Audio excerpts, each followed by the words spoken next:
Good evening and welcome to our March 24th council meeting.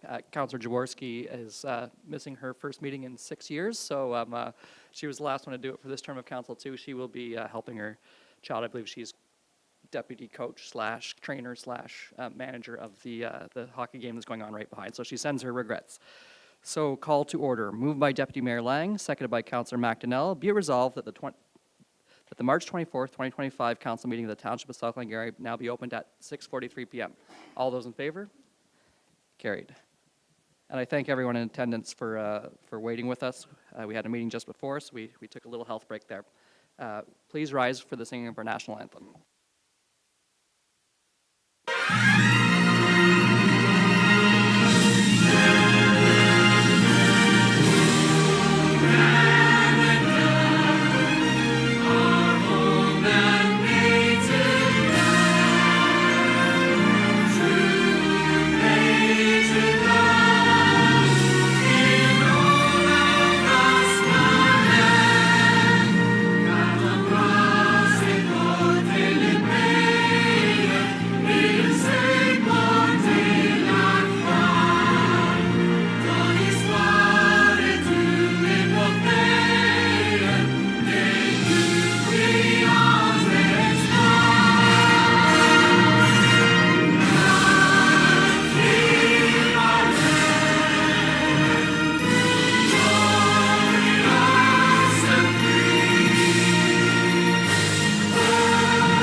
All right, are there any disclosures of pecuniary interest? Seeing none, moving to the approval agenda, are there any amendments? Thank you, Mr. Mayor. Through you, yes, we do have a few amendments to our agenda this evening. We have one deletion from the item, that being item 8E, the authorization to lease wheeled excavator.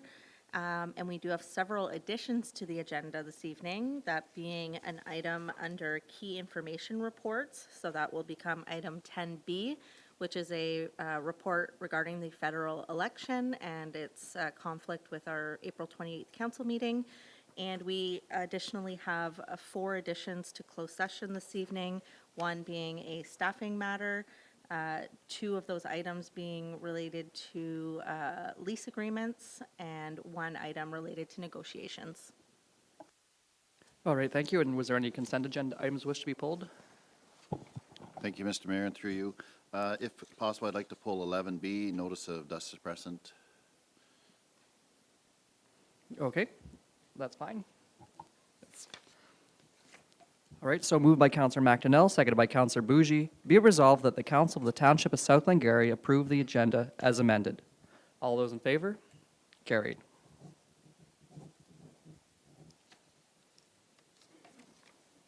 Approval of the minutes. Were there any errors or omissions noted?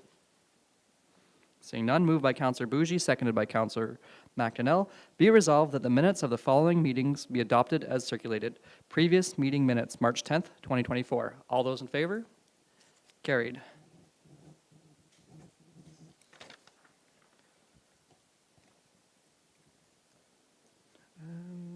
Presentations and delegations. We have Aqua Water Capital Plan presentation.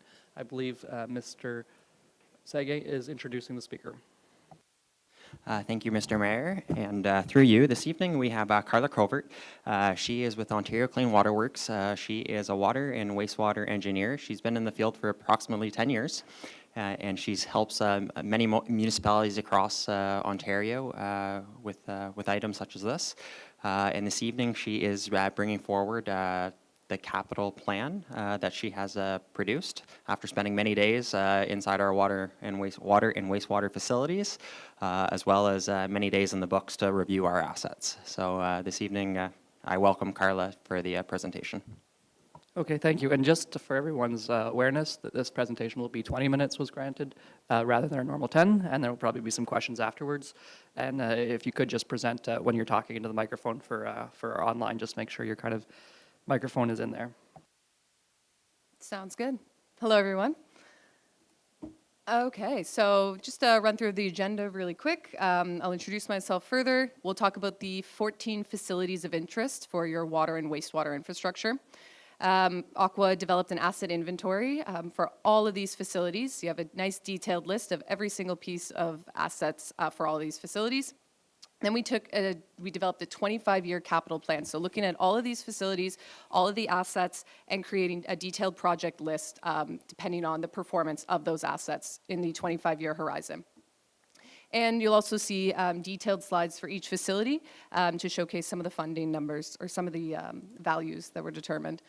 So my name's Carla Covert. I'm a professional engineer. I work for the Ontario Clean Water Agency as a water and wastewater engineer. My role on this project, I was the project manager, and I was also the lead out in the field, collecting all the digital data and all the asset inventory, and developing the capital plan document. So Aqua, we're an agency that's been operating and maintaining water and wastewater treatment facilities for over 60 years. We're an arm's length agency of the Ministry of the Environment, Conservation and Parks. Through the agency, we have 1,000 staff working to manage 600 water and wastewater facilities. So first slide here, we have a summary of all your water and sanitary infrastructure and the associated facilities. So your Glen Walter Water Treatment Plant, Glen Walter Wastewater Pollution Control Plant, Redwood Estates, et cetera. So that first column shows the facility. And then the third column is the associated facilities. So any pump stations and any lagoons associated with the treatment facility on the sanitary side. We also updated your linear network, so looking at all the water and wastewater linear pipe that drains to these facilities, and added some quantities for those. So you're going to see throughout this presentation some of these short forms for these facilities. This helps us organize the funding for the different categories for each of these facilities and further categorize the assets. You know, does it relate to the pumps? Does it relate to the tanks? Does it relate to your SCADA equipment?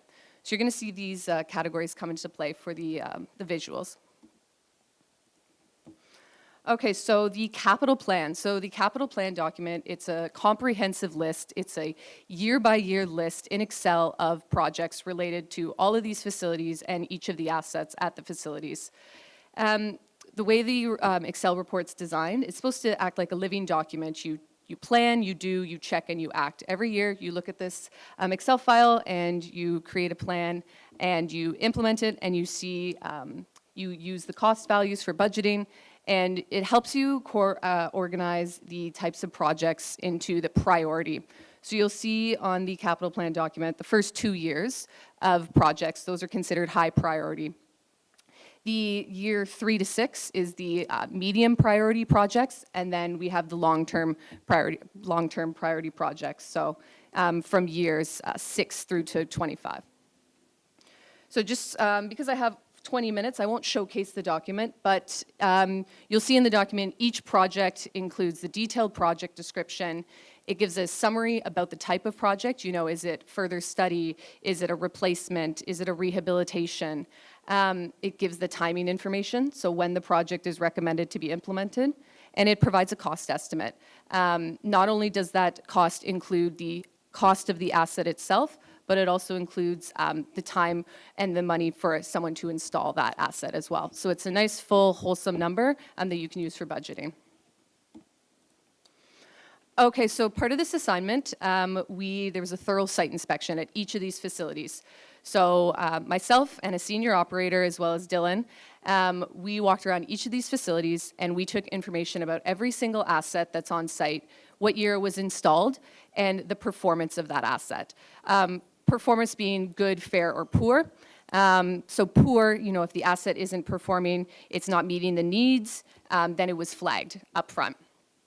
So also we included those replacement costs for each of those assets. We took photos of each of the assets, and we developed an estimated service life for that asset. So understanding its estimated life cycle, how long it's, typically what we're seeing is how long it's expected to last.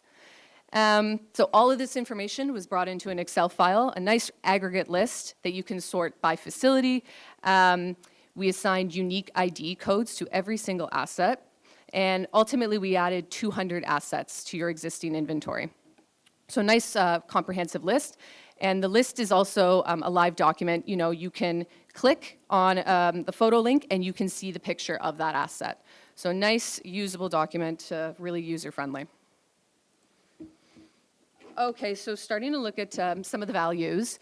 So if we compare all locations, so you've got Glen Walter, Lancaster, Green Valley, Redwood Estates, we look at all the facilities where we're at. Your biggest expenditure is going to be the Glen Walter water plant expansion, the Glen Walter wastewater treatment plant expansion, and the upcoming, in the next 2 years, the new water tower for Glen Walter. So Glen Walter was flagged as a major growth area for development. And the 2022 Master Servicing Plan, it estimated about $5 million to upgrade linear infrastructure. So just as of note, we reviewed all background historic reports that the town had developed to date, and we brought that information into this capital plan.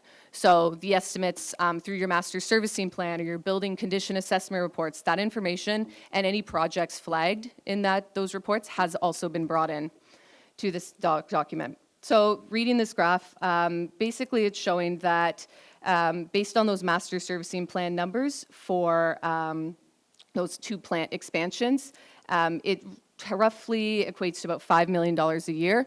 That's based on, you know, assuming when the construction and the design starts, which has all been documented, detailed in the project description list. So that's a more zoomed out version of your funding. That's where a lot of the money will be allocated towards upgrading those facilities. But first, let's zoom in now to Glen Walter, the water treatment plant. So it was installed in 1989. If we look at the graph on the left, the color distribution, so that's comparing all of the assets at Glen Walter Water Treatment Plant. And red is a poor performance asset, yellow is a fair performance asset, and green is good performance. So just how to read that graphic, and that's showing that 20% of your assets at the Glen Walter Water Treatment Plant were considered in poor condition. So within the next 1 to 2 years, a project has been allocated to address that asset. The graphic on the right shows looking at all the different categories of types of assets, so your pumps, your tanks, your monitoring equipment, your SCADA. It starts to paint a picture of the where that funding is going in the next 25 years.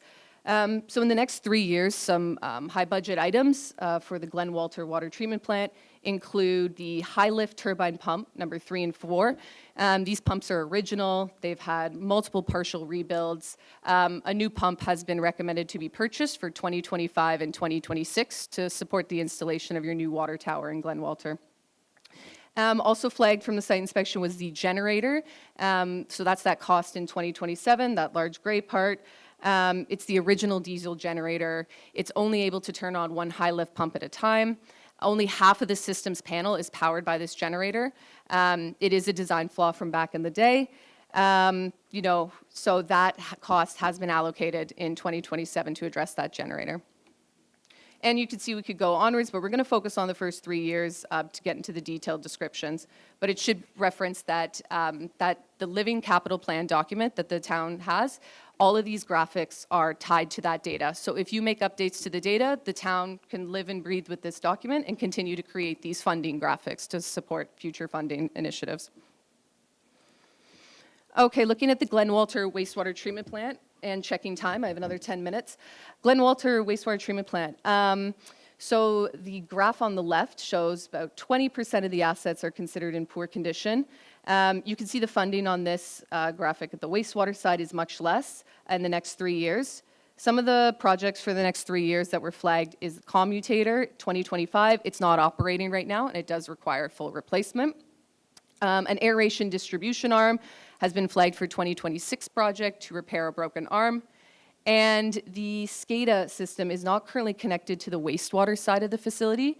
So we have recommended to conduct a SCADA enhancement review study in 2025 and implement the necessary improvements, which has been held for 2033, with consideration for the timing with the plant expansion. So looking at Glen Walter, this graphic summarizes for sewage pump station number 1, sewage pump station number 2, and sewage pump station number 3. So these sewage pump stations, sewage pump station number 1 was installed in 1989, sewage pump station number 2 to 2021, and sewage pump station number 3 is 2003. So for sewage pump station number 2, looking in the next 3 years, sewage pump station number 2, the generator's been flagged for an action item in 2025 as it's currently offline. It has fuel and injector issues. It's currently being worked on, and the township's currently using a rental generator. Sewage pumps in 2025 have also been flagged at sewage pump station number 2 for an improved railing systems for the pumps is required. Sewage pump station number 1, we've got 2 sewage pumps that have been flagged for 2028. They're currently in fair performance right now, but there is a history of rebuilds and replacements required with this asset. Sewage pump station number 3, we have flagged level control and floats for 2027 are nearing the end of their service life.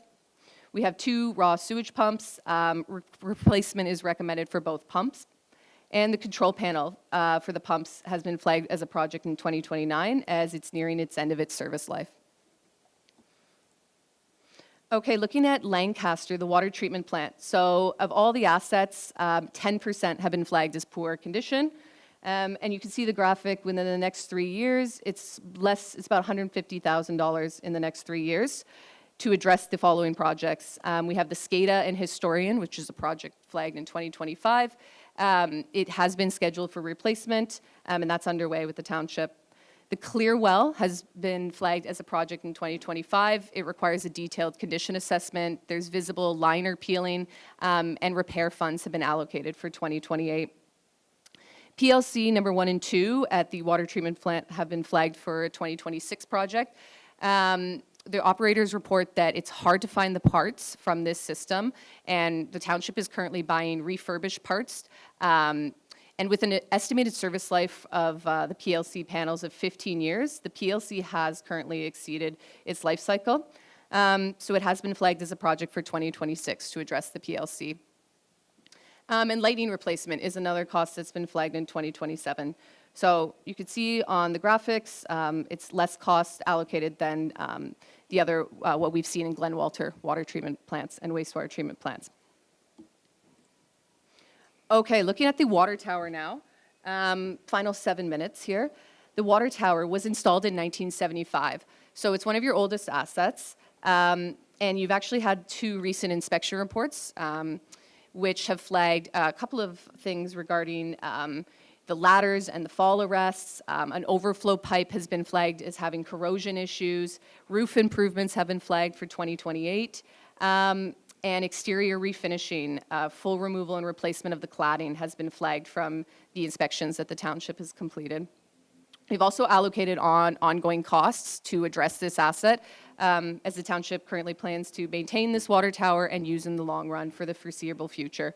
So starting to allocate funds towards a reserve and continuing to have inspection reports completed at least once every 3 years to maintain this asset for the long term. Looking at the Lancaster wastewater treatment plant, which is a lagoon system, and its 2 associated sewage pump stations. So looking at the graphic for the funding, it's about $250,000 for the next 3 years. Some of the projects that were flagged for these next 3 years, the lagoon discharge force main. This is a force main that's 3.5 kilometers long. It has no access points. There's a belly suspected in the line, and the township's currently using it as a gravity sewer. So we have recommended that in 2025, a study is completed and a repair has been allocated for 2026 for this force main. Sewage pump station number 1 has been flagged for a study to confirm if upgrades should occur now or wait until the sewage pump station has a full overhaul. This sewage pump station has issues with how the wet well has been designed. So this was designed and installed in 1975. So it's an older sewage pump station. It is currently landlocked right now. So we have included in 2027 the land purchase as a project cost. And 2026 has a new design for plant expansion, as Lancaster is one of the second growth areas planned for the township. Okay, looking at Green Valley, so we have sewage pump station number 1 in the north, sewage pump station number 2 south, and the lagoon system. So this lagoon system was installed in 1990. You can see much less costs allocated to it. Of all the assets that are at these pump stations in the lagoon, none of the assets were flagged as in poor condition. So some of the projects that are flagged in the long run at this site, one of the most costly being in 2030, we have allocated lagoon increased storage volume. So once this lagoon meets its 80% capacity threshold, starting to allocate a design for an expansion at this lagoon. Another project on this in Green Valley, sewage pump station number 2 requires replacement of the pumps and transition the pump control panel to VFD to mitigate the issue related to the power supply. So that's been a project allocated for 2030. Looking at Redwood Estates, final 3 minutes. Redwood Estates, really low costs for the 25-year horizon here. We have about 15% of the assets in the poor performance category. Projects that we flagged was 2025 having a new chlorine analyzer. We flagged having a well inspection completed 2025 as well. And the pressure tank number 1 and 2, we recommend an inspection of the bladder integrity for 2025, and we've held a new tank purchase for 2026. As when we were on site, there were, with the inspection, we did flag the integrity of that bladder. Long-term cost allocated for this site is a generator replacement, and that's in the 2035 onward long-term category. Okay, in terms of linear, so your linear infrastructure was installed from about 1960 through till early 2000s. Some of the largest expenditures in terms of your linear infrastructure is that Glen Walter 1.75 million for water main installation that's been flagged as a project for 2026 for that new water tower.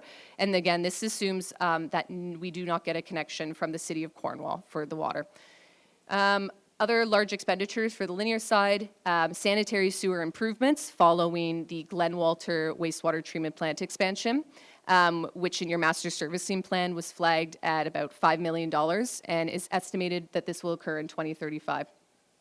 Same thing for the water side. When the water plant is expanded in Glen Walter, there's water main improvements that have been allocated to the tune of $4.6 million, allocated to year 2035. But if we remove some of those larger expenditures, typically the township spends about $280,000 per year towards their linear assets. Every 5 years, the township has CCTV that occurs of your sanitary sewers, and the following year has the subsequent rehabilitation of those pipes. Just want to note that Lancaster, we have flagged the replacement of the water main material Series 160 as road reconstruction occurs. This was installed early 1970s, and it has been flagged if you have a road reconstruction occur in the area to replace this material. So annually, the township allocates about $100,000 for any associated repairs of these sewers. So just in closing, these are dynamic documents that the township will be receiving. You have your Excel in capital for the capital plan projects with their timing and the value of those assets and the value of the projects. And then you also have your inventory, your asset inventory, that you can continue to update. You can continue to add information to and review every single year to really maintain these documents and use them in an effective manner, and really provides a nice, usable, friendly document that everyone can understand. So on that note, any questions for me? Are there any questions from around the council table at present moment? I have one just for your, say, 2025 items. Do we have a reasonable backlog compared to other municipalities of projects? Because I often, 2025 often is like 2017 too that we've not done. Was it reasonable or comparable? definitely reasonable. Your facilities are in very good condition. Like, you can tell that there's the passion with staff to that understand and keep these facilities in proper maintenance. Like, it looks very good. We've definitely seen worse cases, so I'd say you're right on the right track. Everything looks relatively very good. Deputy Mayor Lang? Thank you, Mr. Mayor, through you. Am I correct in assuming that when I see the year 2035 mentioned for expansion, and I'd like to see it happen a lot sooner than that? So just so that people aren't out there thinking that, oh, Glen Walter's going to be froze till 2035. I think we need to find a way to make that happen sooner. And that's the beauty of these documents. With the live file, you can meet quarterly or you can meet once a year, and you can really say, okay, this is on the plan for this year. Do we need to bring this up further? Do we need to adjust the timing? So it's really a usable document, and if you see, capacity issues sooner showing up, then definitely you can adjust the timing to bring it up into that higher priority. High priority being action needs to be done in the next 1 to 2 years. All right, well, then I see no further questions. Thank you very much for your presentation. Thank you, everyone. All right, then moving on to the agenda. Action items, 8A, whistle cessation request, County Road 27 and Fifth Line Road. I believe this is Ms. McDonald. Moved by Councillor McDonnell, seconded by Deputy Mayor Lang. Be it resolved that staff report 2025-31 be received and that the Council of the Township of South Glengarry receive the resident petitions requesting support for train whistle cessation at the at-grade crossing on Fifth Line Road and County Road 27, and furthermore that council, and this is option A, option B, so option A, support the petitions and directs administration to proceed with updating the existing safety crossing assessment, estimated about $10,000, and providing CN Rail with 2 purchase orders for $10,000 each. Finally, council directs administration to transfer $30,000 from general reserves to undertake this initial work.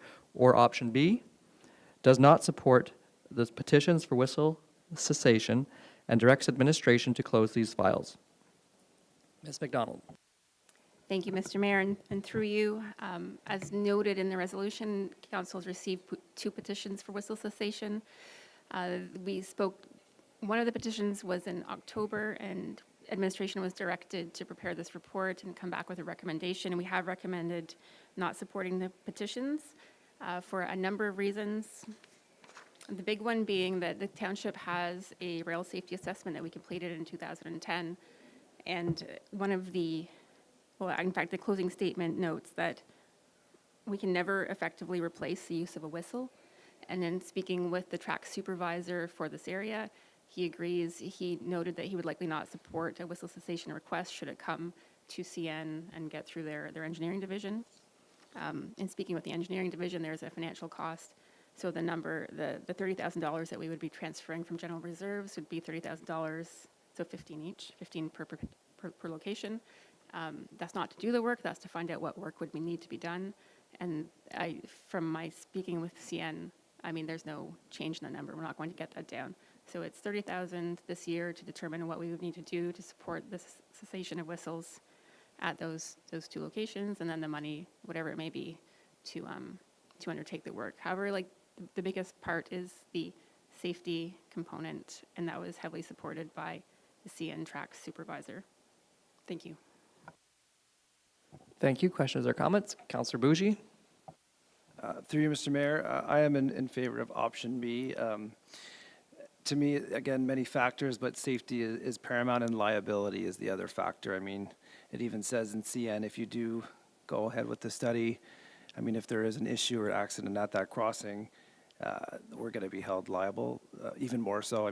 With joint and several liability, we're probably going to be potentially on the hook either way, but we've already had some fatalities at unmarked crossings, and I think as a municipality, we should try to do as much as possible to mitigate potential liability, and safety is paramount for me.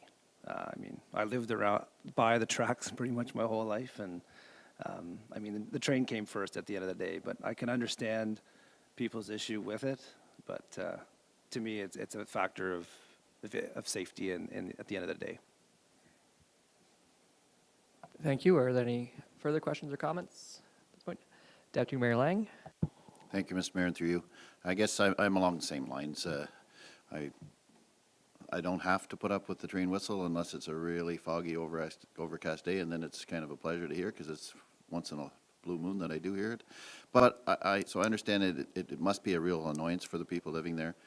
But at the same time, to put $30,000 into it as it's just kind of the seed money to get it started and then further costs later on, and we're quite sure that they're not going to support it anyway. So I think it's a no-go for me. Councillor McDonnell? Through you, Mr. Mayor, based on the fact that it's going to cost us $30,000 to which we need the support of the track supervisor. So if he's not in support, we're throwing good money after that at this point. If maybe be a different story if there was some support from CN, but if the answer is no, why spend the money to get it again? So, thanks. And this particular track supervisor, I played badminton with on and off for a long while, so I did call him, and I think I worded it once. I said, so you don't care for the well-being of those around? And he said, it's because we care. And I was like, that's an interesting way it comes to that safety issue. But that's how he framed it to me whenever I was trying to see if we took the steps, would we advance further? So with that being said, I don't know if there's a further comment or... No? Okay. All right, so then does somebody want to put forward an option? It looked like option B was discussed amongst council, so I'll put option B. I'll read it again just to go through because there was two options. So it's moved by Councillor McDonnell, seconded by Deputy Mayor Lang. Be resolved that staff report 2025-31 be received and that the council of the Township of South Glengarry receive the resident petitions requesting support for train whistle cessation at the at-grade crossings on 5th Line Road and County Road 27, and furthermore that council, option B, does not support the petitions for whistle cessation and directs administration to close these files. All those in favor? Carried. Option B.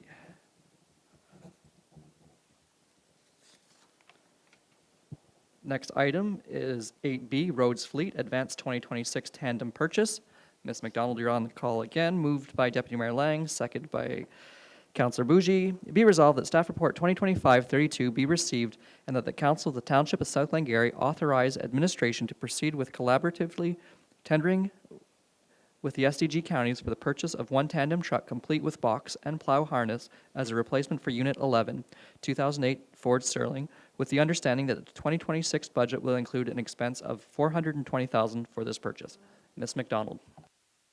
Thank you, Mr. Mayor. This is a request for us to purchase against next year's budget, get the ball rolling on procuring a new tandem so that it is in place potentially at the middle of next winter season, but most definitely by the 2026-2027 winter season.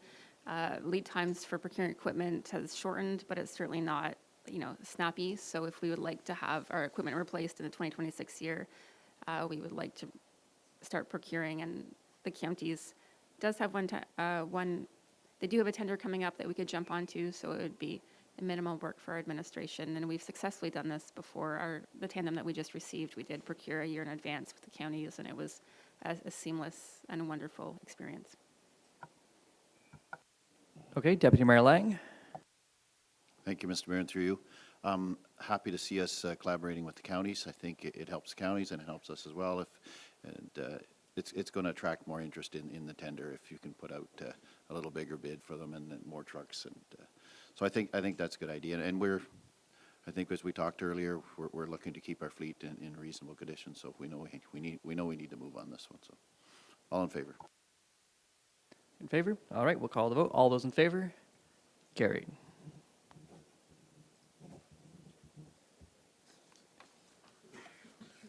And for those of you online watching, I know they're not live, but if you're looking at this, we did have a committee of the whole earlier, which we went over a few of these items. So if you want to see a little bit more detailed description, it will be online on the same YouTube that you access this one. Fleet disposition adjustment. And this will be Ms. McDonald again, moved by Councillor Bougie, seconded by Councillor McDonnell. Be it resolved that staff report 2025-33 be received and council acknowledge that Unit 13, the 2004 International Tandem, will move back to active service for the 2025-2026 winter season, and that Unit 11, the 2008 Ford Sterling Tandem, be taken out of service and maintained as the spare unit. Ms. McDonald. Thank you, and through you, Mr. Mayor, this ties into our committee of the whole conversation about the order in which we move to spare than dispose of equipment, and simply aligning the disposal so they're removing completely out of our inventory, be adjusted to meet the actual condition of our two pieces of equipment up for disposal. Kind of confusing, but it's a bit of a paperwork so the council understands what is leaving our fleet next. Okay, and just to go over the committee of the whole, yeah, we had a discussion, and essentially, we have one lemon, and we're pushing that one on. We're bringing the one that was a spare back online. So, okay, all those in favor of the motion? Carried.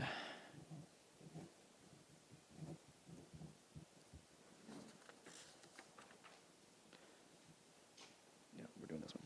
Authorization to tender a one-ton pickup truck. Ms. McDonald, it's moved by Councillor McDonnell, seconded by Councillor Jaworski. Be resolved that staff report 2025-34 be received. Oh, Councillor Jaworski's not here, that's right. Councillor Bougie, so seconded by Councillor Bougie.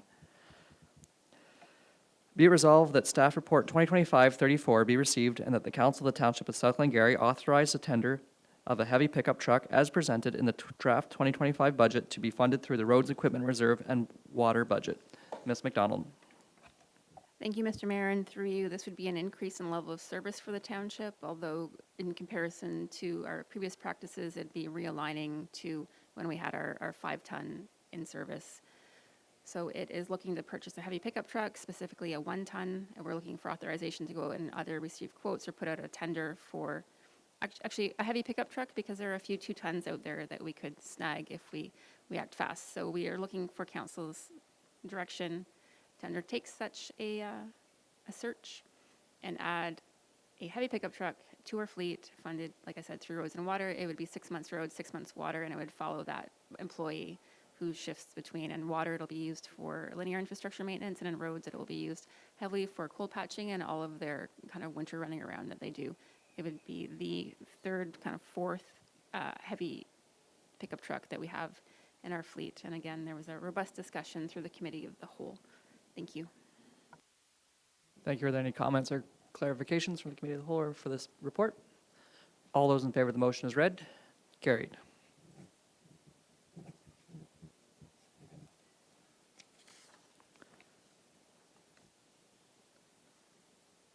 Just be sure. Okay. You already took it out? This isn't it? Okay. So this will be 2025 Capital Road Program additions, surplus budget. Moved by Councillor Bougie, seconded by Deputy Mayor Lang. Be resolved that staff report 2025-36 be received and that the Council of the Township of South Glengarry direct administration to extend the asphalt paving limits on Chapel Road to include the section between Beaverbrook Road and County Road 18. And furthermore, that the General Manager of Infrastructure Services be authorized to sign all relevant documents. Ms. McDonald. Thank you, Mr. Mayor. And through you, the counties awarded the tender that we were on just last week at their recent council meeting. The South Glengarry portion was a little bit under budget, which was wonderful to see. There are actually 3 options for council, even though we put our singular recommendation. We would recommend extending our paving limits on Chapel just to go south to 18. We're already there. It makes a lot of sense. However, council could also choose to decrease the levy or increase the roads reserve. So we have recommended the increased paving, but to your discretion. Thank you. Are there any comments? Deputy Mayor Lang. Thank you, Mr. Mayor, through you. I'm quite in favor of this. It's always nice if we can do the complete section of road rather than leaving that, I don't know what it would be, kilometer and a bit maybe, that isn't in terrible shape, but at the same time, if we can get it all done, and they're right there. So there's no travel cost whatsoever. They just continue on for the other kilometers. So I'm in favor of going ahead with it. Councillor McDonnell. Through you, Mr. Mayor, my first instinct was to go reduce the tax levy for 2025, and then I drove out, took a look at it, and I would agree with Deputy Mayor Lang. We're there. It has some deficiencies. Let's get it all done in one shot. And I was reminiscent of the Glen Road where we were doing it in sections. It was efficient budget-wise.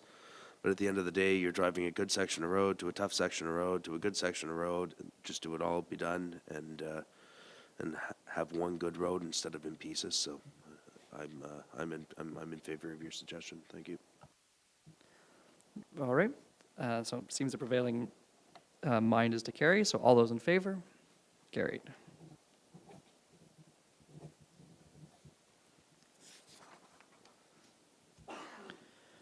So St. Raffles Municipal Drain relocation request, moved by Councillor McDonnell, moved by Councillor Bougie, seconded by Councillor McDonnell.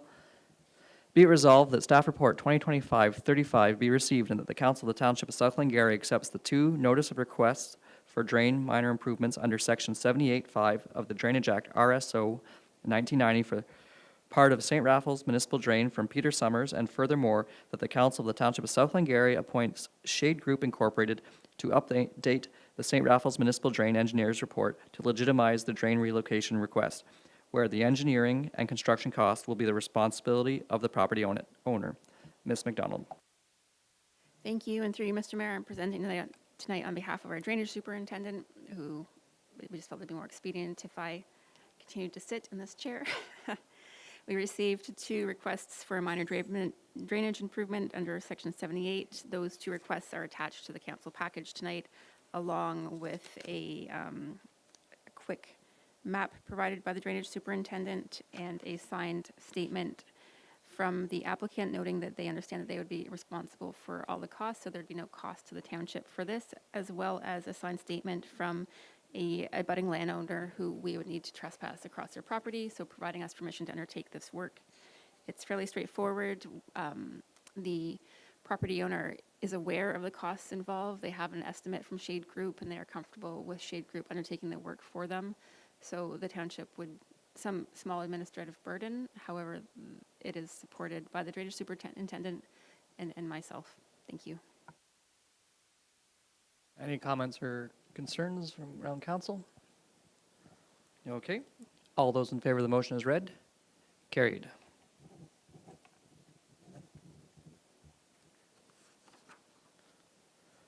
So then there's award the RFP 2025-05, appoint engineer to James McDougall Drain.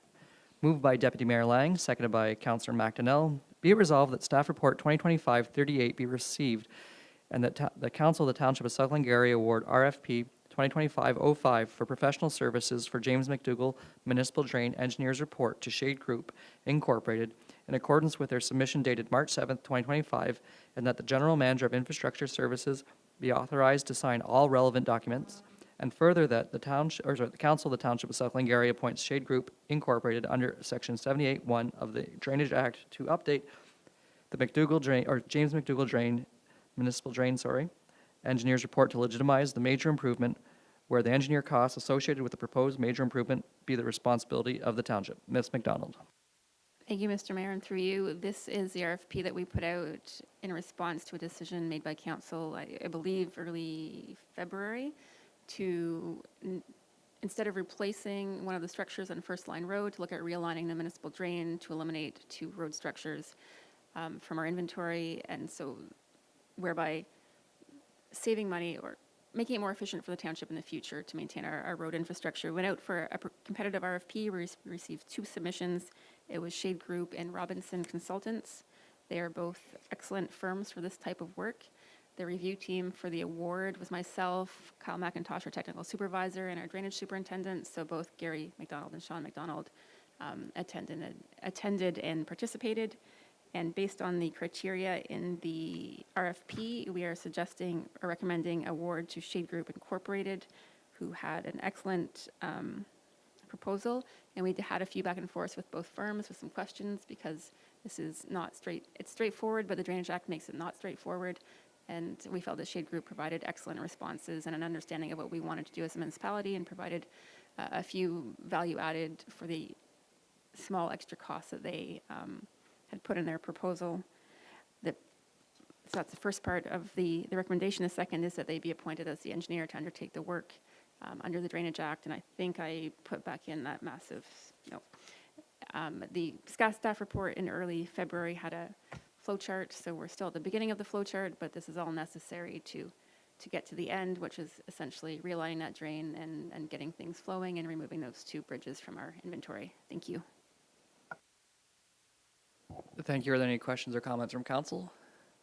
I suppose, I think we celebrated before as a good approach to saving money long term to remove 2 bridge assets. So thank you for thinking in that manner. All those in favor of the motion as read? Carried.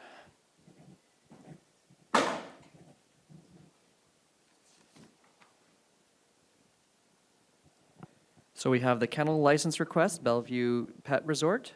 Ms. Haley, moved by Councillor McDonnell, seconded by Deputy Mayor Lang. Be resolved that staff report 2025-39 be received and that the Council of the Township of South Glengarry approves the application from Bellevue Pet Resort located at 6044 Fifth Line Road to increase the kennel limit from 15 to 50 dogs at one time. So that's 15 to 50. Please proceed. Thank you, Mr. Mayor. I'm presenting the staff report this evening on behalf of our Manager of Municipal Law Enforcement, Patrick Mario. So as you mentioned, we have Bellevue Pet Resort in our municipality that's located at 6044 Fifth Line Road. They've been in business for, I believe, over 13 years and at a current capacity of 15 dogs. As you mentioned, their request is to increase their capacity from 15 to 50. And according to our animal control bylaw, in order to receive this increase, they do need to make a request to council, and council has a choice to either pass a resolution to support their request or refuse their request. So I just want to point out some additional information about this facility. So if the request is granted, the building already exists. They're not planning on expanding the structure. The building has the capacity, I understand, to accommodate 80 dogs, and they're looking at going to 50. And I understand one of the reasons for the delay in maybe increasing the number of dogs or requesting that increase was because of work that needed to be done on site, and that work is now completed. We reviewed that work, and administration is in support of their request. To date, I'm not aware of any complaints coming from this facility, so I don't, anticipate any concerns with the increase. And as I mentioned, they're not adding anything to that structure. The existing structure is there. So thank you. Thank you. Are there any comments? Councillor Bougie? Through you, Mr. Mayor, I was able to tour this facility, well, when it was first opened, and then since then, my dog has been there quite a few times during times when the family's away. And I mean, it's a beautiful facility, and I know at times it's full at the 15 dogs. So, I mean, it was built to accommodate 80, and I'm in full support of this, and they're great owners and great people to deal with and work with. Thank you, and I applaud your ability to talk. Well, there was some background noise, or I would have not been able to. Any further comments from around the table? All those in favor of the motion is read. Carried.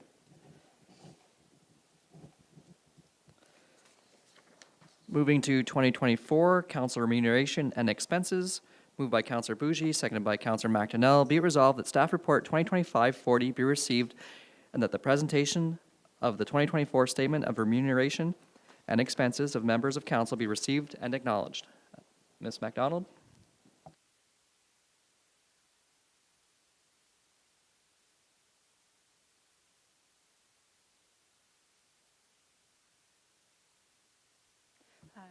Good evening, and through you, Mr. Mayor.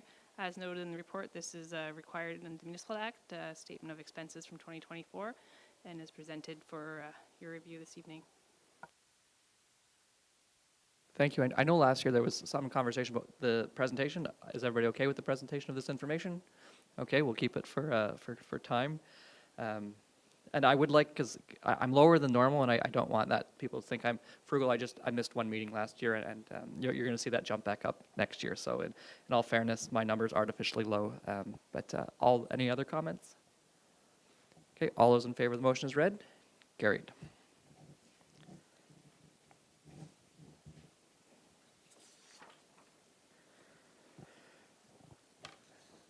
(8K), which is Charland Rec Center advertisement agreements. Ms. Harbers, it is moved by Councillor Bougie, seconded by Deputy Mayor Lang. Be it resolved that staff report 2025-41 be received and that Council of the Township of South Glengarry direct administration to establish partnership agreements with the Glengarry Brigade, Charland Minor Hockey, and Charland Skating Club based on the analysis provided within this report. Ms. Harbers. Thank you, and through you, Mr. Mayor. We're bringing forward the agreements again as we do every year, and we are doing that at this time so that it provides time for the organizations to be organized and have and meet the deadlines within the agreement in the off season of the arena. So you'll see here it outlines the current advertisement allocations in section 2. And then also outlines just some information for each organization, you know, based on hours rented, the cost for the ice, either the existing cost or the cost for next year, as well as some additional items, just because I would like to form the agreements, adjust them a little bit so they're not just focused on the advertisements, but also any other items that we have agreements with. For example, I put the bar operations in here as well, and then also the usage of cameras and broadcasting equipment that's in the arena. So just to a side note, just to include that in these agreements moving forward, so that we have one set agreement that includes all those items. So back to the advertisement portion, section 11, we did point out the requests that came forward, just so that council's aware of what those requests are. In addition to this, I do also want to mention, it's not put in this report, but under the Glengarry Brigade, it could also mention that additional ad space to be added. I know it mentions status quo, but also additional ad locations in addition to what we already have for spacing for ads. So I just wanted to mention that as well. And so based on what was brought forward, we put together something that is a reflection of what the requests were, to try to meet in the middle. So we will leave this up to council for their decision. But I'm here if there are any questions. You'll also see that the letters from each organization were attached to the report as well. Thank you. Thank you, Ms. Harbers. Any questions from around the table? Okay, we'll go Councillor Bougie, then Deputy Mayor Lang. Thank you, and through you, Mr. Mayor, I noticed obviously this is a hot ticket item here, and there's a lot of history with it as well, with the Rebels kind of spearheading the initial, I guess, advertisement dollars around the arena. And obviously, over time, minor hockey and skating club wanted to get in on that. So, I mean, I see they requested 8, and we kind of bumped them up to 5. I guess, what was the, process? You just wanted to kind of make it fair, or what was the idea behind that? Because I know they could probably also sell those 8 as well. Through you, Mr. Mayor. As mentioned, it was kind of something that meeting in the middle, so asking for 8, but then putting it to 5. Also noting that as part of this, we weren't recommending any additional ad space, so that everyone maintains this, or so that Junior B maintain the same amount of ads while also adding ads for the minor programs, so minor organizations. So bringing it down to 5 would then lessen that impact on Junior B. So kind of meeting in the middle that way. So that's how we came to that number.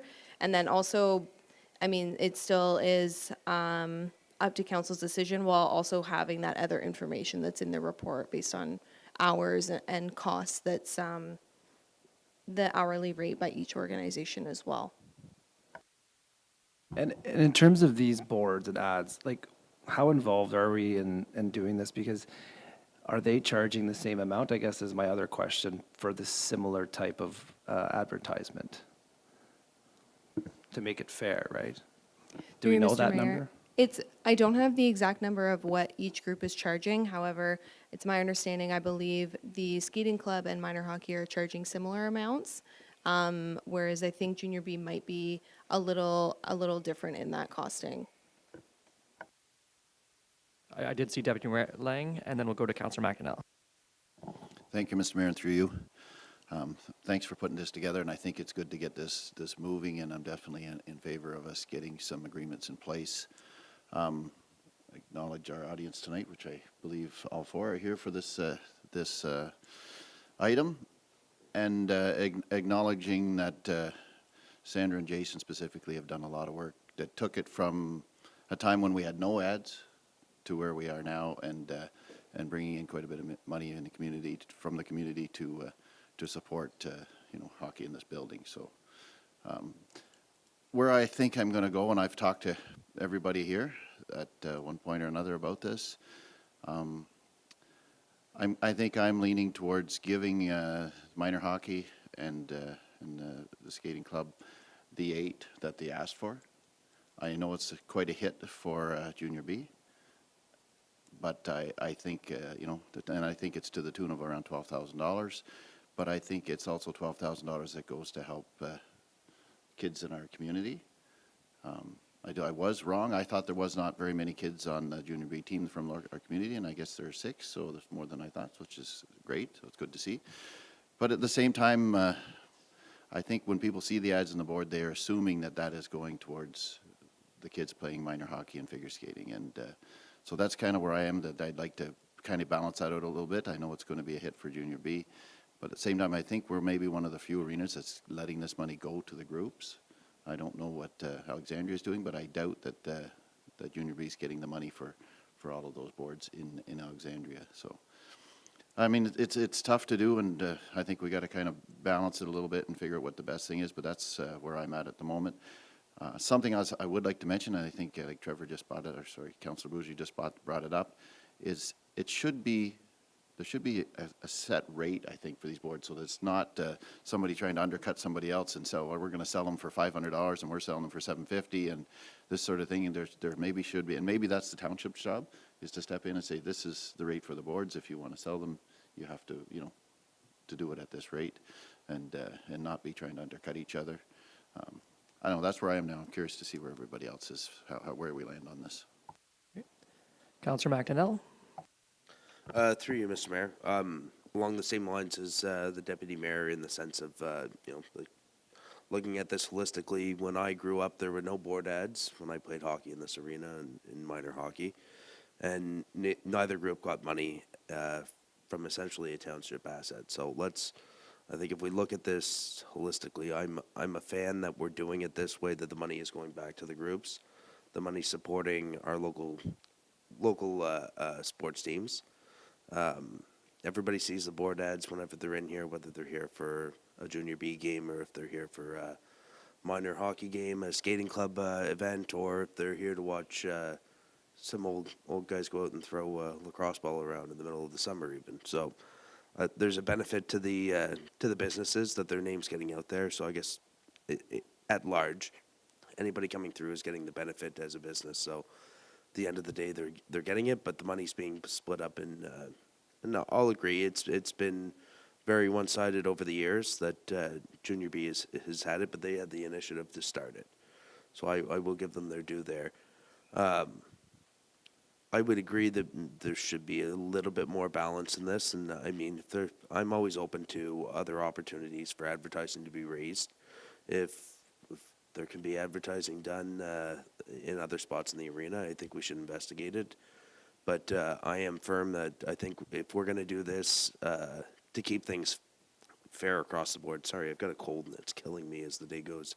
I think there needs to be a set schedule as to what we're charging for, what the township is allowing people to charge for board revenue ads. And there should be some kind of a mention that, a board ad on, or whatever it may be, and whether we use the Junior B's level or whether we use minor hockey, or maybe the township decides at your discretion, Ms.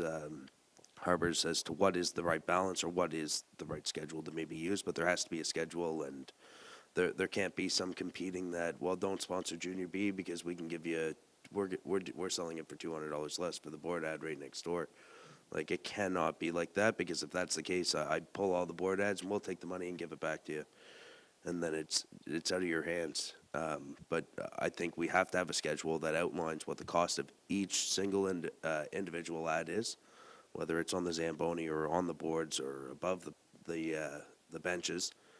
And I think at this point I'm willing to go with your recommendation of 5. I think 8's a little big a hit for one shot. It's, it's still a big enough hit. You're still talking, I think, for the Junior B team, it's a lost revenue of $7,500 in a year. It's not small money. I know they do a lot of fundraising as well, as does minor hockey and the skating club. But I don't want this to be seen as just supplementing our minor sports. I want them to be able to use this money for, added events and in some cases offset their costs. But it shouldn't be counted on, because we're, what, a year and a half from an election here. You could get a whole new council that says, yeah, you know what, it costs way too much money to run this arena, and we're subsidizing all minor sports, and we're going to take that money and subsidize ourselves.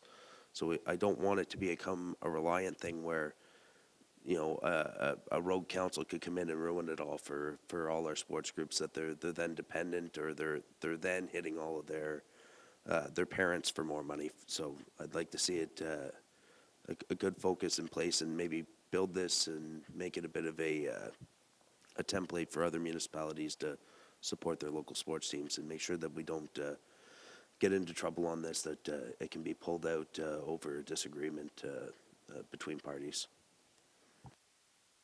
Thank you. Councillor Bougie? Through you, Mr. Mayor, I just want to make my position clear here. I am in favor of the 8 advertisements for minor hockey and the skating club. Now, I don't want it to be like we're picking on the Glengarry Brigade. That's not the case. I mean, they do receive 100% of the bar sale profits as well during the Junior B games.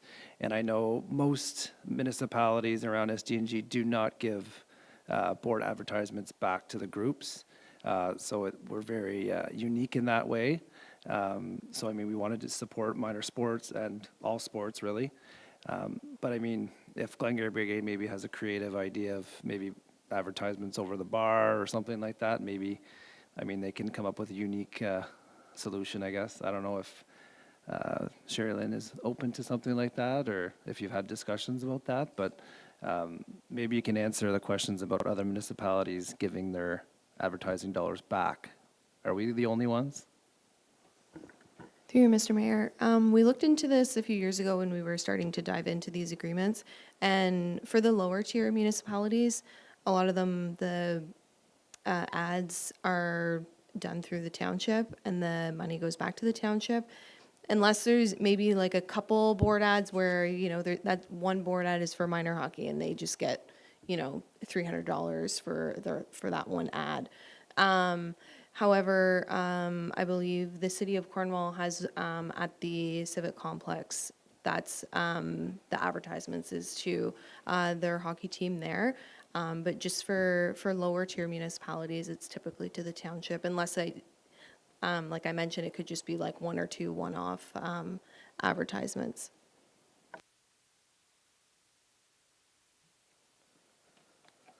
All right, are there any further comments at this time? So we have 2 at 8 for 8 and 1 at 5 for 5. So that puts me squarely in this one. Not at 3-0, and without Councillor Jaworski, I would have to say, whenever I look at this, like I always come at it mathematically, since, and I kind of feel whichever arrangement we do, it woefully underaffords minor hockey, because they have, you know, 3 times more than the skating club, which has 3 times more approximately than the Glengarry Brigade. So, like I'm not going to risk the apple cart and say, you know, like do like 10 and 6, but so I'd support the 8 and 8. So I suppose in that regard, to move matters, I will call the vote because I already spoken. So all those in favor, and I guess this would now need a friendly amendment, because the motion in front of us does say based on the analysis provided in this report, and council has changed that to 8 to 8. So could you, if you don't mind, give me some good wording? Just a moment while we recraft this one.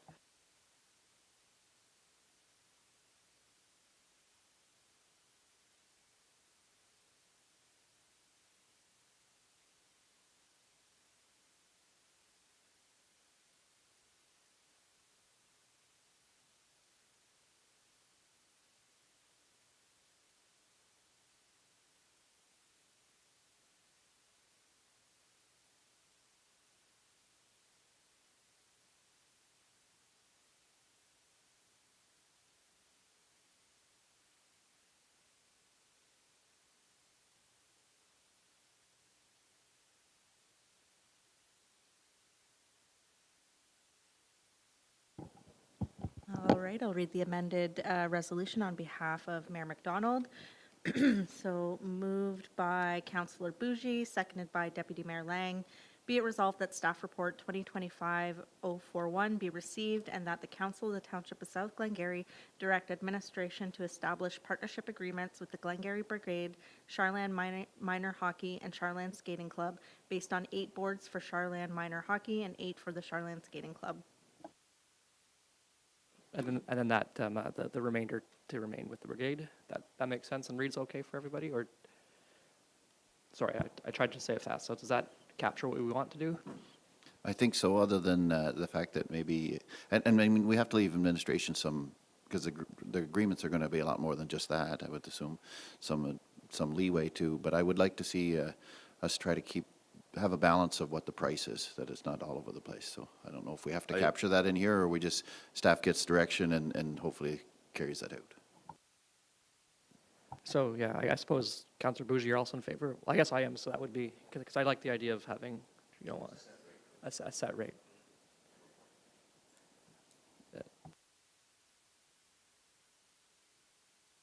Should speak to the microphone. Sorry for not thinking about that. Just a moment while we recraft that, because that is an important part of the discussion.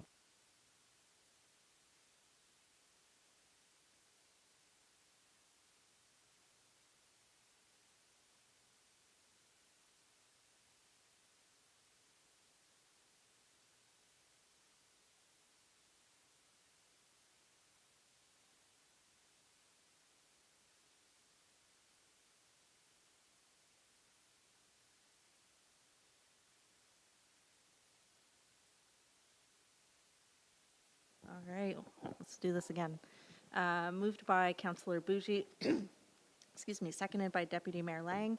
Be it resolved that staff report 2025-041 be received and that the Council of the Township of South Glengarry direct administration to establish partnership agreements with the Glengarry Brigade, Charland Minor Hockey, and Charland Skating Club based on 8 boards for Charland Minor Hockey and 8 boards for the Charland Skating Club, and further that a set rate for board advertising be established. Is satisfactory? Yep. All those in favor? Carried.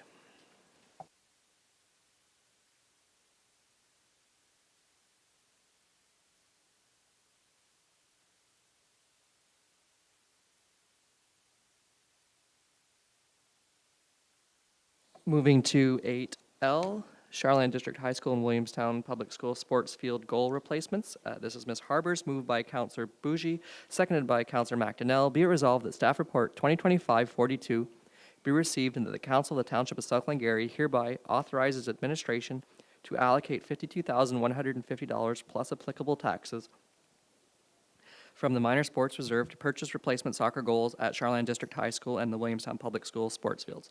Ms. Harbers. Thank you, through you, Mr. Mayor. This is just to, obviously, the township didn't procure the soccer goals as it is through the Upper Canada District School Board.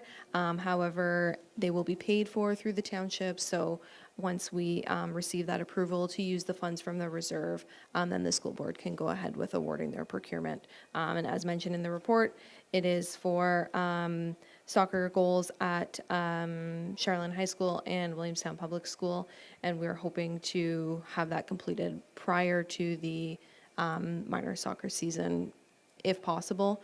I know it's tricky just because of the school season, but we're hoping to be able to do that. Thank you. And just for public consumption, of those just watching, it was 3 sets of large nets and 2 sets of small nets, I believe? Or 2 and... Okay, 2 and 2, sorry. Sorry, through you, Mr. Mayor. It's 3 and 2. It's 2 at Charland for the large ones, and then 1 at Williamstown. Thank you.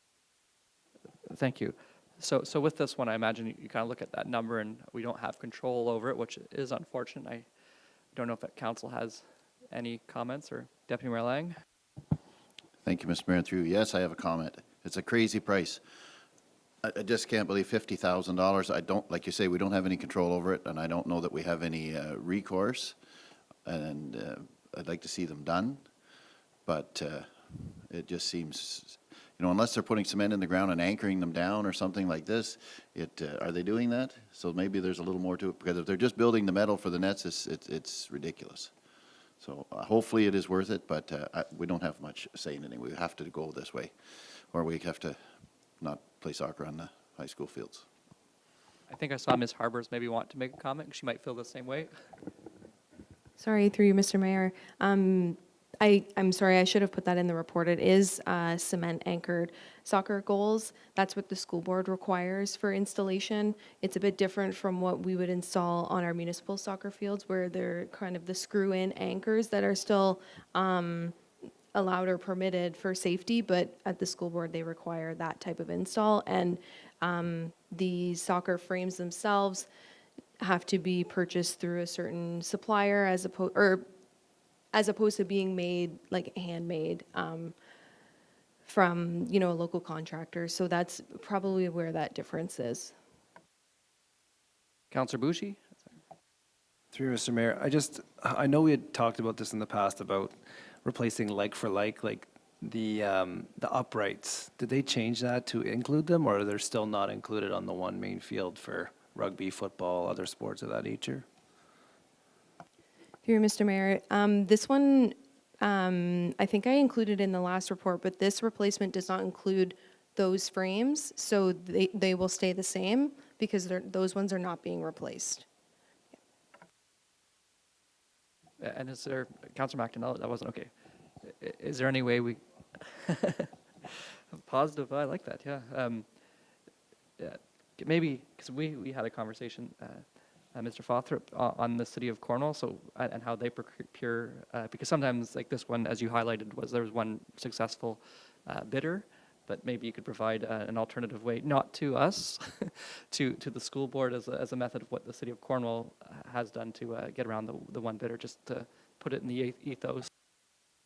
Well, I think sometimes it depends on the manner in which you're advertising your procurement documents, and if they're only getting one bidder interested, and I understand this is the second time we've gone out for a price, but to me that sort of begs a bit of the question: are enough suppliers? There are more suppliers than one in the province that supplies this kind of equipment, and how do you engage these other suppliers to know that these opportunities exist for them? Would be my comment, but I think building on what Ms. Arbor said as well, the idea of having one sort of fabricated by a local fabricator is, I would say, discouraged in that by buying one that's from a proven supplier that comes with a CSA approval, again, it protects the municipality as well as the school board in knowing that it's been designed and engineered for that purpose. And so there's an added degree of public safety there that, again, is worth purchasing from a reputable supplier. So then we blame insurance. Okay. All those in favor of the motion as read? Carried. And thank you.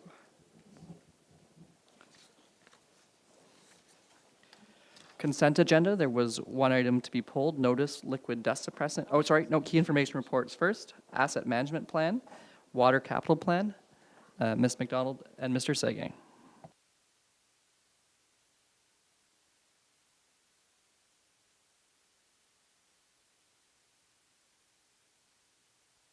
Thank you, Mr. Mayor. This is a key information report to collect council's feedback, and it follows the presentation that Aqua provided earlier tonight, just over an hour ago.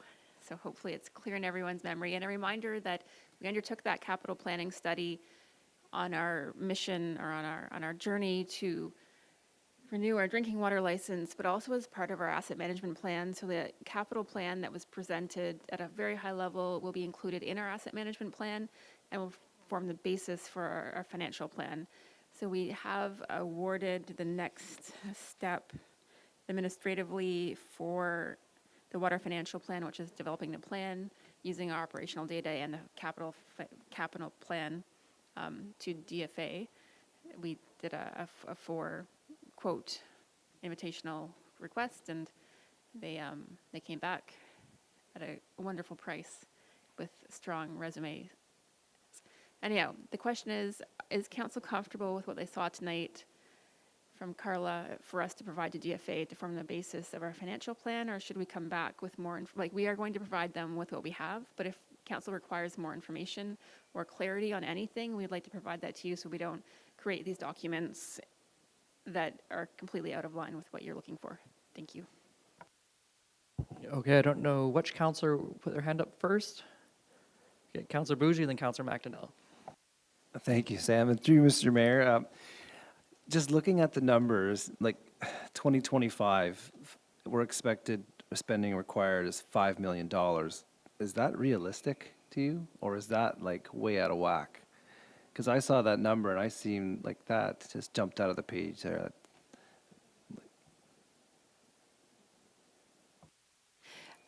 Through you, Mr. Mayor, no, it's high, and I think that any capital plan for a township will be high compared to the funds that we have to spend. We saw that with the building condition assessments.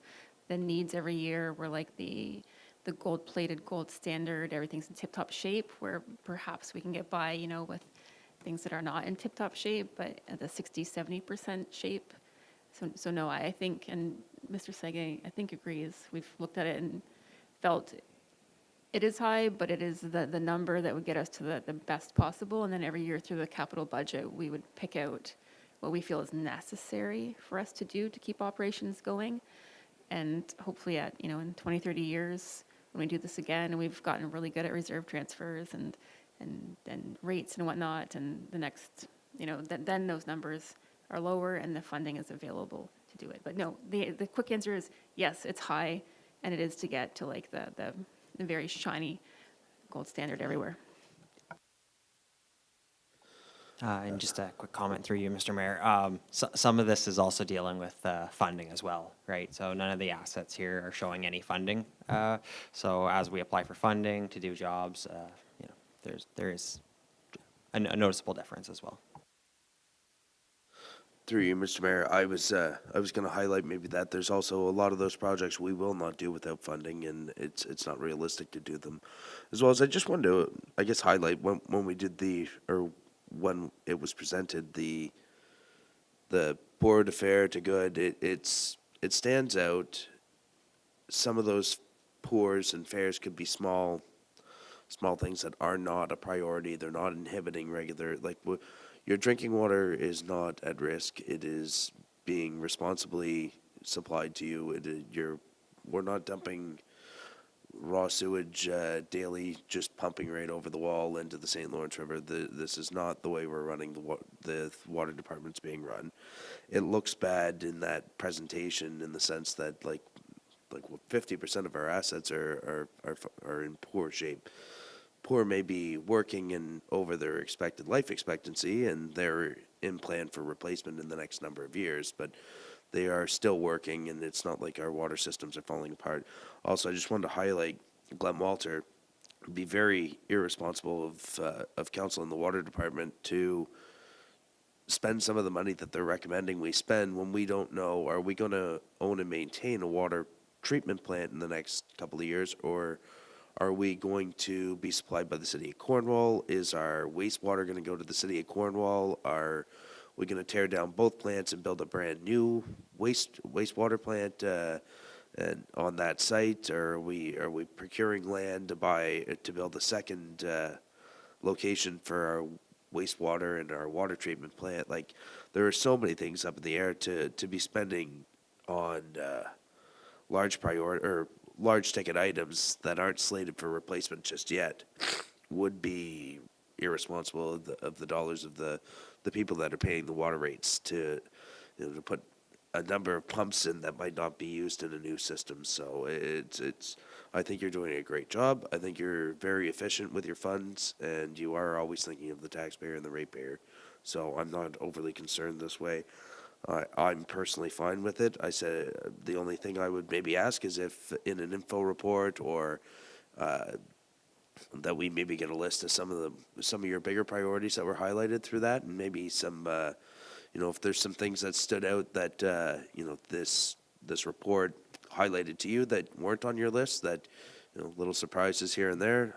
If you want to do some kind of a report like that, I don't think it has to come in the very near term, maybe, coming up on the summer as you're finalizing kind of your plans for the summer and how you're going to get everything done. This is something maybe just be nice for council and the public to see, but it's probably not a deathly priority ahead of the 29th of April, or 28th of April, so I'm fine that way. All right, that sounds like something that would be interesting, just to get a nod of heads, like even it's one page of like, here's a few items that you wanted to highlight, because that particular report did have a lot of information. I mean, a graph that has 22 things on its legend is a tough graph to really wrap our heads around from the legislative side, because we're not in it.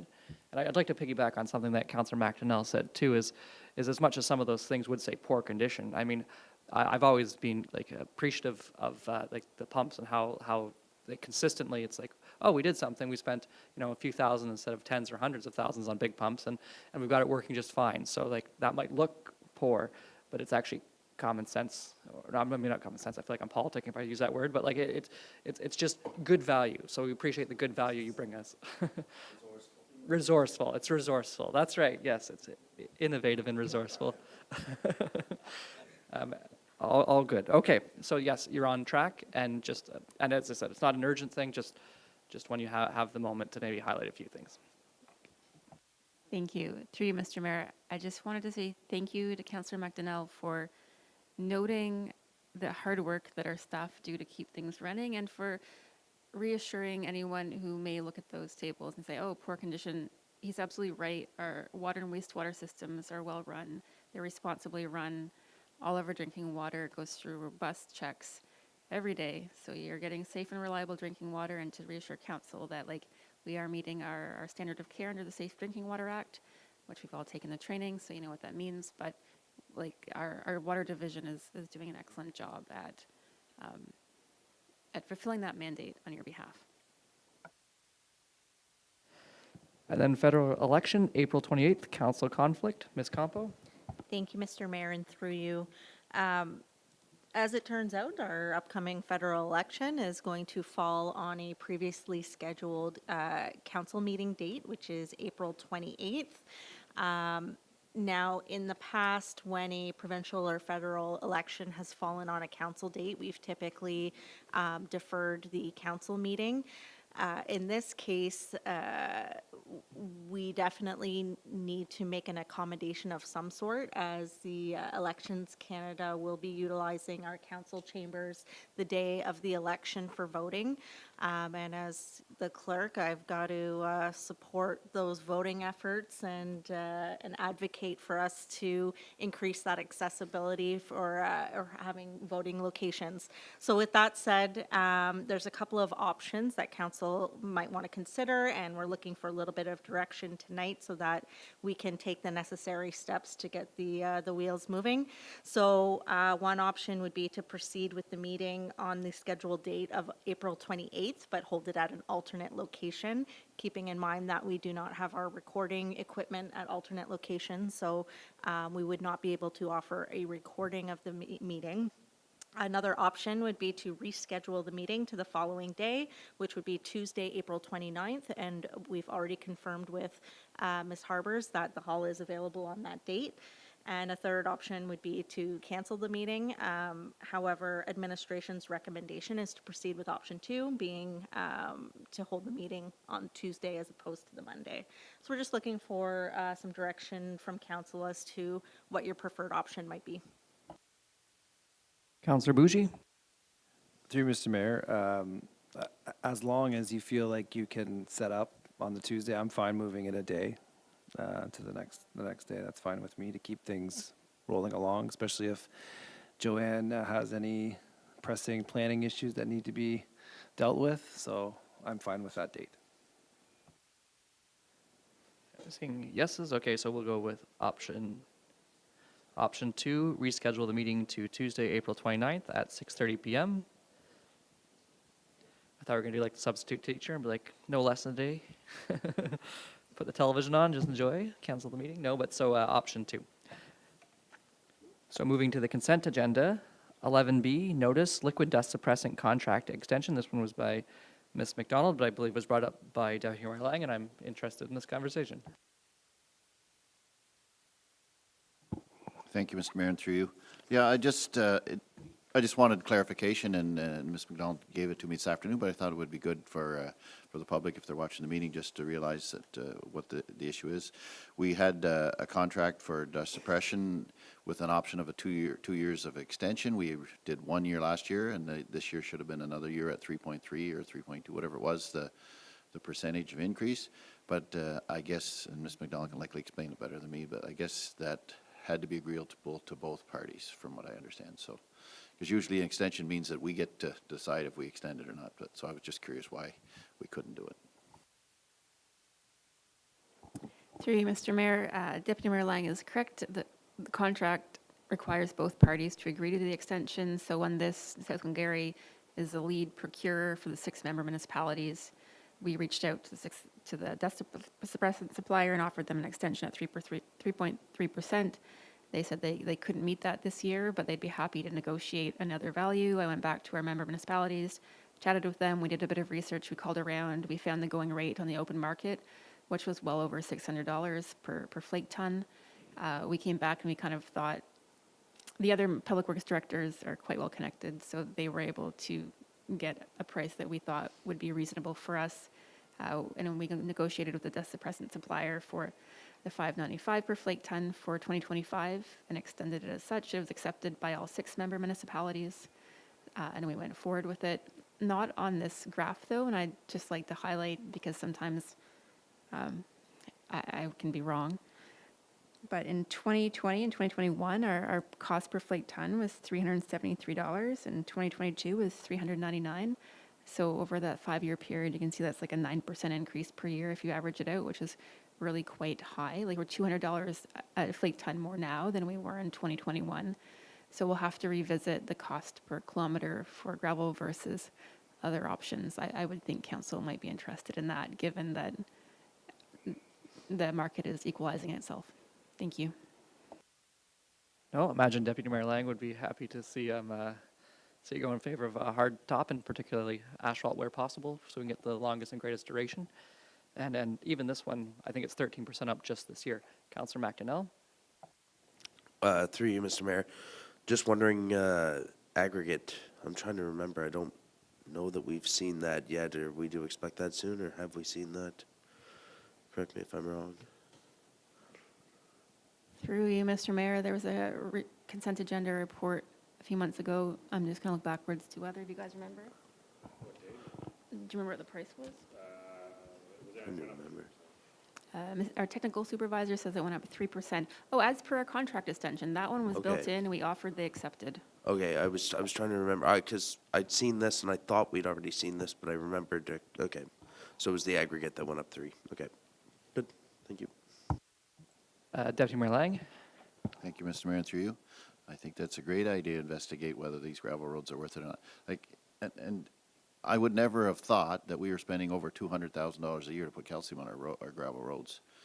It's a lot of money, you know, and that's every year. And you don't just put calcium down; it has to be graded and shaped ahead of it to get that done. And I don't know if it includes. I know we have somebody that goes around and. So we have staff that are involved in putting this calcium on as well, that have to go on roads and make sure they're in the right place and follow them around. And so it's quite an expense. So. No, and we do want the best decision for the longest duration, and that's something we're always grinding towards. One question, if I may, Ms. McDonald, would be if ever the, say, price per flake ton went from, say, $526 last year to $500, is it administratively worthwhile for us to get out of a contract, or does typically the municipalities would just extend it based on that 3%? Because I kind of see that benefit being mostly to the to the company, because I don't know if we'd ever, well, one, does the price ever go down, and two, if it did, would it be administratively worthwhile? Like, just so the wording, because I, like Deputy Mayor Lang, thought that if we asked, they kind of were somewhat contractually obliged, but that's a learning opportunity for us. Through you, Mr. Mayor, if we saw other open tenders, the price going down below what we were currently paying, then we don't have to exercise our clause to extend, and we could just go back out to the open market. But it's that, you know, it's that gamble. Will we receive the same price as everyone else? No, thank you then. And thank you, Deputy Mayor Lang, for pulling that one. So then the consent agenda, moved by Deputy Mayor Lang, seconded by Councillor Bougie. Be it resolved that council accepts the items listed on the consent agenda. All those in favor? Carried. So we will be moving into closed session. Oh, board and committee updates, yeah. I think I asked for that to be on, and I constantly forget it. 13A, SDG County Council. I believe we had one last week, if you'd like to speak on it. Thank you, Mr. Mayor, and through you. I have the agenda in front of me, so maybe a couple of highlights. And as we know, in our report, it said that the paving was approved. It was approved at the county first. We were a joint tender, as were most municipalities. So the counties came in about 140,000 below what they had budgeted, so good news there as well. Just a note, we approved roadside weed spraying, and that included South Glengarry's amount in with it as well. South Glengarry is about $7,556 plus chemicals. So that's been approved for the year as well. So I know there's some residents maybe not happy with it, but I will say that I think our roadsides are a lot better than they used to be. Poison parsnip is down. I mean, we're getting more phragmites, you know, but I don't know exactly what the answer is for that. People are still trying to figure out what maybe to do with it. Another thing maybe to be of interest, we struck an agreement with Township of North Stormont. So the counties are going to look after ECDEV, so Economic Development and Communications, or at least part or most of that, with county staff to help the Township of North Stormont. So we'll see how that runs, and you know, we're trying to do as much as we can at the county level to work with the municipalities and help wherever we can and do things together, right? Because it's all the same tax dollar. So I think if there's anything else.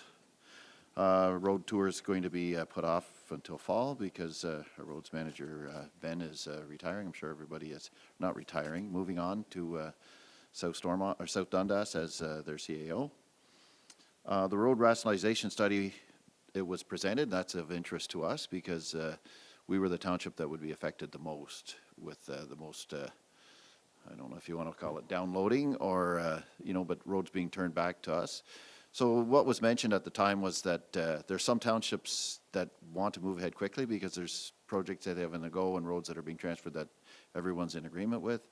So they're not looking to do it all in one fell swoop, but so we maybe have a little time, but I think we should at some point kind of come back with, have some discussion at least with the counties of where we stand and where we're willing to go. But it is a county decision, so I mean, your mayor and I will definitely be in favor of supporting this township, but we don't know where it'll end up landing. But I think we should have that discussion and see what we can come up with that might work to both our benefits. Maybe there is something that could be done. I still think South Service Road should go to them, and it would balance things out a little bit. But we'll see where that goes. Visitors guides out. We had joint with City of Cornwall. Saved us money. We printed more guides and cost us less. And I think that's about it for me. Unless anything else the mayor has that I missed. No, you summed it up quite well there. Airport meeting, no.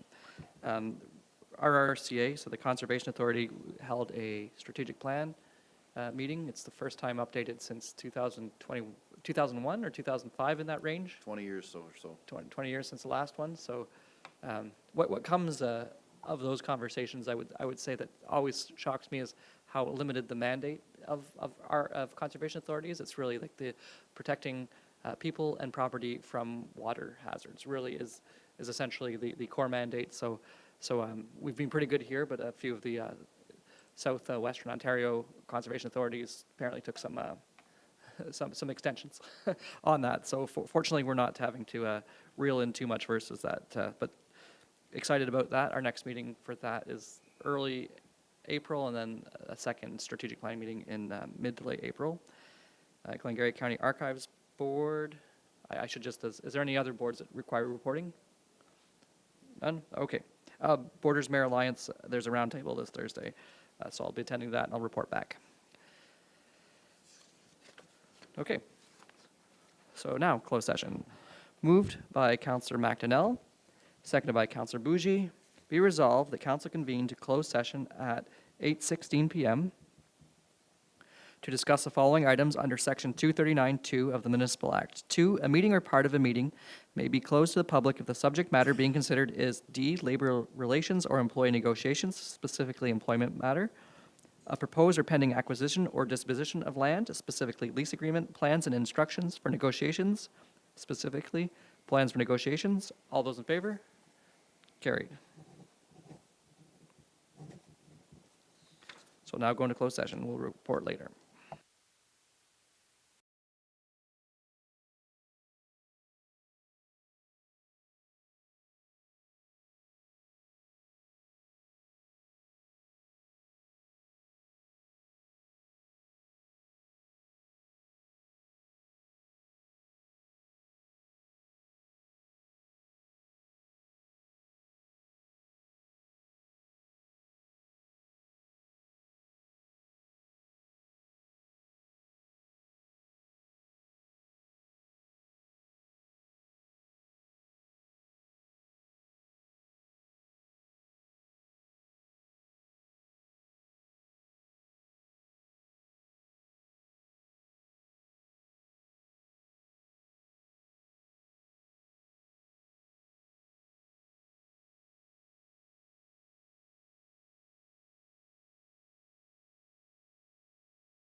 Yeah, you don't. Welcome back. We're just coming out of closed session, moved by Deputy Mayor Lang, seconded by Councillor Bougie. Be it resolved that council rise and reconvene at 9:40 PM into open session without reporting. All those in favor? Carried. Moved by Councillor McDonnell, seconded by Councillor Bougie. Be it resolved that administration be directed to carry out all actions as specified in closed session minutes. All those in favor? Carried.